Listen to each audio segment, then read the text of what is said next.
वही बात जो है लड़ाई के मैदान में किशन जी अर्जुन को भी समझा रहे हैं। अर्जुन कह रहे हैं कि मुझे तो पाप लग गया, सारी सेना मर गई, इस पाप से मुझे छुटकारा कैसे मिलेगा। तो भगवान किशन ने कहा अपी चेदसी सर्वे पापे भूत पाप कृतम सर्व ज्ञान प्रनव विजनम संतरिष्य से। कहा अर्जुन समस्त पापियों से भी अधिक अगर तू पाप किया होगा तो ब्रह्म ज्ञान रूपी नौका में तुझे बैठा करके भव सागर पार कर दूंगा। ये जिम्मेदारी कौन लेता है? सिर्फ सदगुरु लेता है। बाकी दुनिया में जितने भी इंसान हैं, किसी भी इंसान के पास जाकर के कहो कि जन्म मरण से क्या तू मुझे छुटकारा दिला सकता है, तो इंसान नहीं दिला सकता है। केवल एक सदगुरु के द्वारा ब्रह्म ज्ञान मिला है। अर्जुन को भगवान किशन के सामने चरणों में गिर करके कहने लगा प्रभु मैं तो आपको ही समझ रहा था कि आप मेरा सखा है, आप मेरे रथ हाँकने वाले हैं, लेकिन आज मुझे ये बात समझ में आ गई कि आपका रूप तो अनंत है, आपका रूप विराट है और इसी विराट स्वरूप का मैंने दर्शन कर लिया। दर्शन कैसे उन्होंने कराया? आप तो नाम सुने होंगे, सारे लोग कहते हैं भगवान किशन ने विराट स्वरूप दिखाया। तो विराट स्वरूप दिखाया, मुख के अंदर दिखाया। एक होठ को उन्होंने नीचे किया, एक होठ को ऊपर किया, ऐसे ही मुख खुलता है। और भगवान किशन ने अर्जुन को कहा कि अर्जुन अब मेरे मुख के अंदर देख लो। अब अर्जुन मम तन में देखो, अस चराचर सब जग देखो। कहा पूरी दुनिया देख लो मेरे मुख के अंदर। अर्जुन जब देखता है पूरा ब्रह्मांड इस मुख के अंदर समाया हुआ है। और अधिक जो देखा चाहे पारख पेख आज मन माहे। भगवान इतना खुश हो गए, इतना खुश हो गए अर्जुन, जो कुछ पूछना है आज पूछ लो। जिस जन को प्रभु दर्श प्यासा, नानक ताके बल बल जासा। सदगुरु बलिहार हो जाता कि जिस इंसान के मन में परमात्मा को देखने की जिज्ञासा प्रकट हो जाए। ऐसी जिज्ञासा प्रकट हो गई अर्जुन के अंदर। और अर्जुन जैसे ही जिज्ञासा को प्रकट किया, भगवान किशन ने पूरे ब्रह्मांड के अंदर इस निरंकार का दर्शन कराया, दर्शन करा दिया। एक आज समय का सदगुरु वही बात तो दर्शा रहा है। एक तली अंबर एक है जमीन, देख खुदा आया यकीन। सारे देश इस देश के अंदर है, इससे बाहर कुछ भी नहीं। पूरी दुनिया इस निरंकार के अंदर मौजूद है, लेकिन इस निराकार परमात्मा को हम ढूंढ रहे, खोज रहे। उसकी तलाश कैसी जो आंखों के रूबरू है, जिसकी तू तलाश कर रहा है, जिसको तू खोज रहा है। महात्मा समझा रहे हैं बस तू कहीं ढूंढत कहीं, कई विधियावत हाथ, कह कबीर तब पाइए जब भेदी लीजिए साथ। करें भेदी को खोजिए, परमात्मा को मत ढूंढिए। परमात्मा कहीं खोया हुआ नहीं है। उसकी तलाश कैसी जो आंखों के रूबरू है। ये जुस्तजू नहीं तौहीने जुस्तजू है। ये तो आंखों के सामने खड़ा है, आंख के आगे राम खड़ा है, पर ना आंखें खोले तू झूठ है बिल्कुल तेरी करने झूठ का सौदा दौलत। संसार में झूठ का सौदा तोड़ लो, कहीं मंदिर में, कहीं मस्जिद में, कहीं गिरजाघर, कहीं गुरुद्वारे में। हुजूर ठाड़ हु माने मौजूद है, ये हुजूर ठाड़ है, खड़ा है। कहत है चलना संभाल संभाल। तो आओ सासंगत, ये मालिक है, अल्लाह, ये गॉड, ईश्वर है, इसके तो करोड़ों नाम है। आज इंसान नाम के बंधन में फंस गया है। फकत तफावत है नाम ही का, दरअसल में सब एक ही है यारो। जो आबे साफे की मौज में है, उसी का जलवा हुबाब में है। एक नौजवान की शादी हुई, घर में बहू आ गई। नौजवान तो पढ़ा लिखा था, लेकिन जो बहू थी, जो दुल्हन थी, पढ़ी लिखी नहीं थी। 2-4 दिन का समय बीता। पति बैठे अपने टेबल पर कुछ किताब पढ़ रहा था, तो अपनी पत्नी से कहा थोड़ा वाटर ले आओ। पत्नी घर में जाती, बात समझ में नहीं आ रही। पति ने वाटर मांगा, पत्नी पाथर खोज रही। कहाँ पाथर है? संजोग से पाथर मिल गया किचन में। एक बीते का पाथर लेकर के आती, कुछ ही दूरी पर है। पति ने कहा मैंने वाटर मांगा है। पत्नी ने कहा वही तो मैं ला रही हूं। पति ने कहा वाटर माने पानी होता है, पानी ले आ। जाती है घर में, पानी ले आती। जैसे ही वो पानी लेकर के आती है, लड़का बोलता है थैंक यू। पत्नी ने समझा फेंकू कह रहा, गिलास का पानी उसके चेहरे पर फेंक दिया। प्यार से कहना थैंकू को फेंकू समझा, फेंक दिया। तब वो नौजवान बोलता है मैंने थैंकू बोला। पत्नी ने कहा तूने थैंकू बोला, फेंक दिया।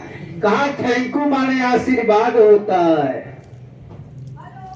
पत्नी ने कहा मैंने समझा नहीं। गलत समझ ले रौला की, राम रहीम तो मौला की। अगर बात समझ में आ जा कि वाटर माने पानी, जल माने पानी, आब माने पानी, नीर माने पानी, मिले कतरा से कतरा तो दरिया बन जाता है। कि बूंद बूंद से ही एक दरिया बन जाती है। कभी दरिया, कभी कूजा, कभी सागर, मगर साकी हकीकत में सब पानी है, पानी है। वाटर में पानी, जल में पानी, नीर में पानी, आब में पानी। तो इसी तरह से ये जो फार्मलेस गॉड, ये जो निराकार प्रभु परमात्मा है, सिर्फ नाम का फर्क है। आज इंसान नाम के फिरके में बंधा हुआ, नाम और नामे। गोस्वामी जी ने कहा रूप विशेष नाम बिनु जाने, अकर तल गति न पर ही पहचाने। गोस्वामी जी ने बहुत सुंदर बात लिखा रामचरितमानस में कि ये जो निराकार प्रभु परमात्मा है, जिसका कोई रूप नहीं, रंग नहीं, आकार नहीं, इसकी पहचान अगर कोई समय का सदगुरु आ रहा है और इसी संसार में दोनों हाथ अगर हिला दिया, ये संसार के लोग समझ नहीं पा रहे हैं। करतल गति ना पर ही पहचाने। कर माने हाथ, तल माने तलिया। अगर ये दोनों तलिया ऐसे गति कर रही है, मोशन कर रही है, ये संसार के लोग समझ नहीं पाएंगे। लेकिन आज समय का सदगुरु दोनों हाथ उठा करके इस निरंकार का दर्शन करा रहा है। मोहम्मद साहब 2 उंगली के बीच में परमात्मा का दर्शन कराए, अल्लाह का। अर्श और फर्श के बीच अल्लाह ही अल्लाह है। गुरु रविदास जी ने मेरी बहन मीराबाई को इसी निराकार परमात्मा का दर्शन कराया। एक अंगूठे में वो धागा लपेटे हुए थे और ऐसे हाथ से पकड़े हुए थे, ऐसे मोम से रगड़ रहे थे उसी धागे को। बहन मीराबाई ने कहा, प्रभु परमात्मा का दर्शन कराओ। सूता रगड़ते रगड़ते ही उन्होंने धागा को काटा, कहा, देख मीरा ये निरंकार है। जैसे ही मीरा ने देखा इस निरंकार को, तो मीरा ने अपनी भावना को प्रकट किया गुरु के चरणों में।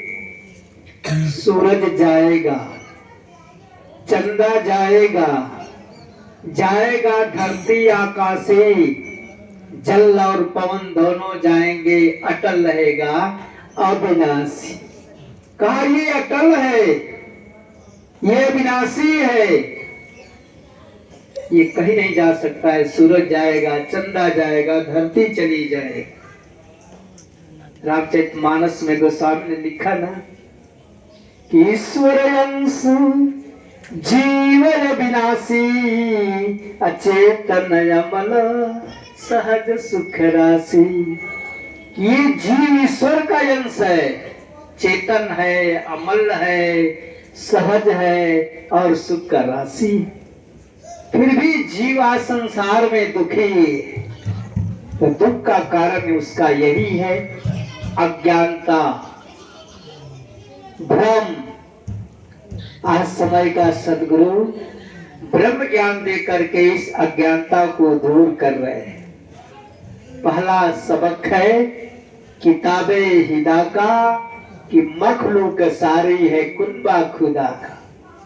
ये मिशन मैसेज दे रहा है, संदेश दे रहा है। ये सारी सृष्टि जो बनी हुई है ये खुदा का परिवार है, खुदा का कुनबा है। लेकिन आज इंसान के मन में कहीं ब्राह्मण बन गया है, कहीं सिख बन गया, कहीं ईसाई बन गया, कहीं मुसलमान बन गया, कहीं हिंदू बन गया। जाति धर्म में इंसान बट गया है।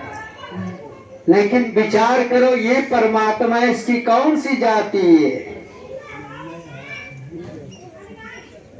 माता पार्वती जी ने गुरु के चरणों में,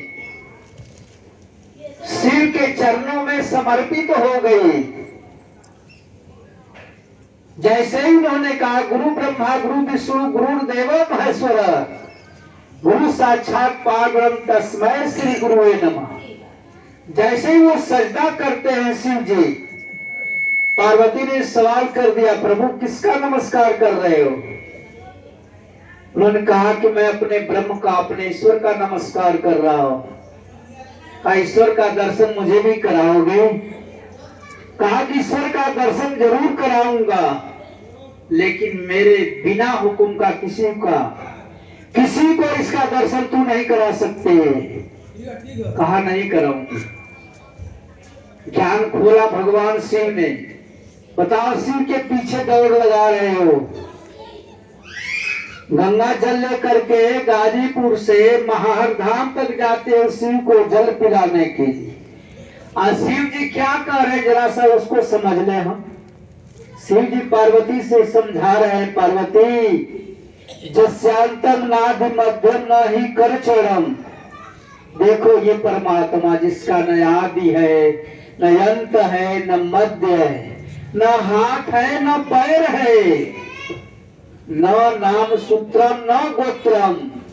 परमात्मा का कोई नाम नहीं है, परमात्मा का कोई गोत्र नहीं है, परमात्मा का कोई सूत्र नहीं है। और परमात्मा का प्रचार करने वाला एक पंडित, एक पुरोहित, एक विद्वान, वो गोत्र देखता है। पतरा जैसे ही खोलेगा वर वधू का गणना बताएगा, गोत्र बताएगा, सूत्र बताएगा। परमात्मा का प्रचार करता है, लेकिन झूठा उसका प्रचार है। यहाँ भगवान शिव जी कह रहे हैं कि न परमात्मा का कोई न गोत्र है न सूत्र है, न कोई इसका नाम है या नामी है। नो जाति न भवती, परमात्मा की कोई जात नहीं होती। और तुम परमात्मा के बच्चे हो।